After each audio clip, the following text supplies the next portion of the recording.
লাল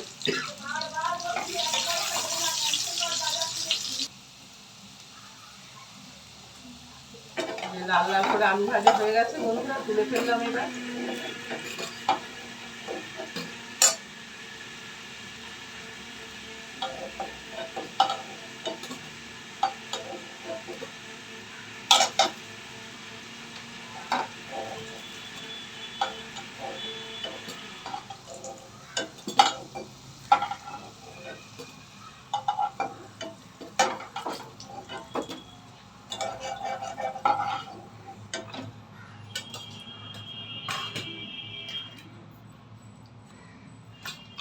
আর একটু তেল দিয়ে দিলাম।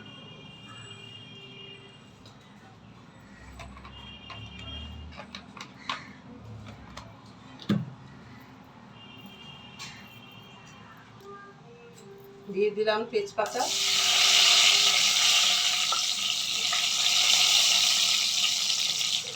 দারচিনি, এলাচ, লবঙ্গ,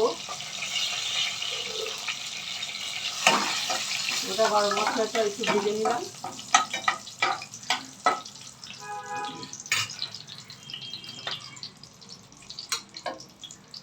দিয়ে দিলাম পেঁয়াজ কুচানো।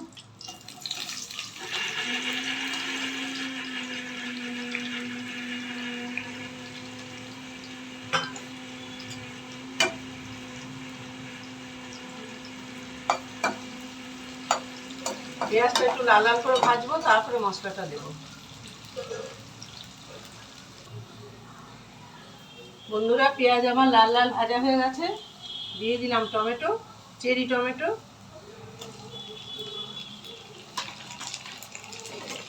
দিয়ে দিলাম আদা রসুন একসাথে পেস্ট করা,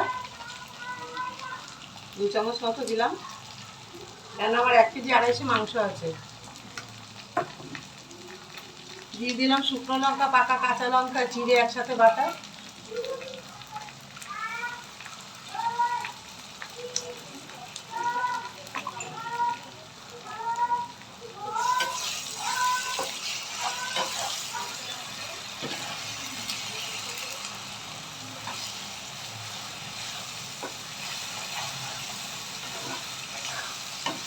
দিয়ে দিলাম হলুদ। হলুদ একবার মাংস মাখার মধ্যে দিয়েছি বন্ধুরা, তাই পরিমাণ মতন দেবো, যতটা লাগবে ততটা।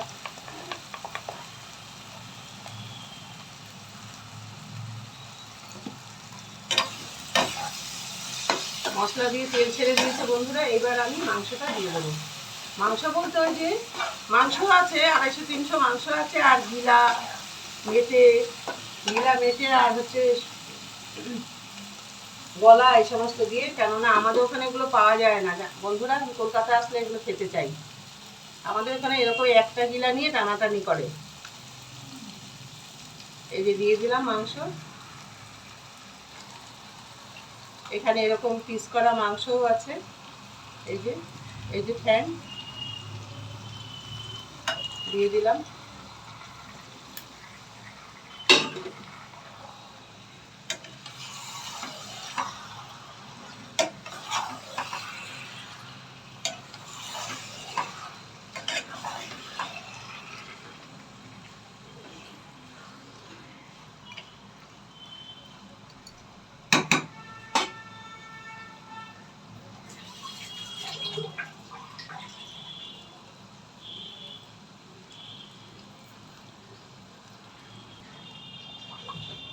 আমার রান্না একদম কমপ্লিট বন্ধুরা।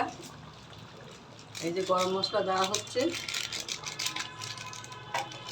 দেখো গরম মশলা দিয়ে, দেখো কালারটা শুধু দেখো।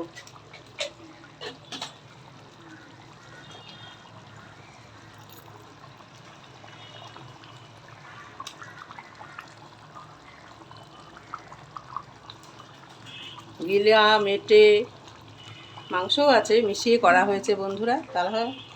তাহলে আমার চিকেনের গলা মেটে রান্না হয়ে গেল। এইভাবে তোমরা করে খেয়ে দেখতে পারো বন্ধুরা, খুব ভালো হয়। মেয়ের বাড়িতে এসে আমি রান্না করলাম।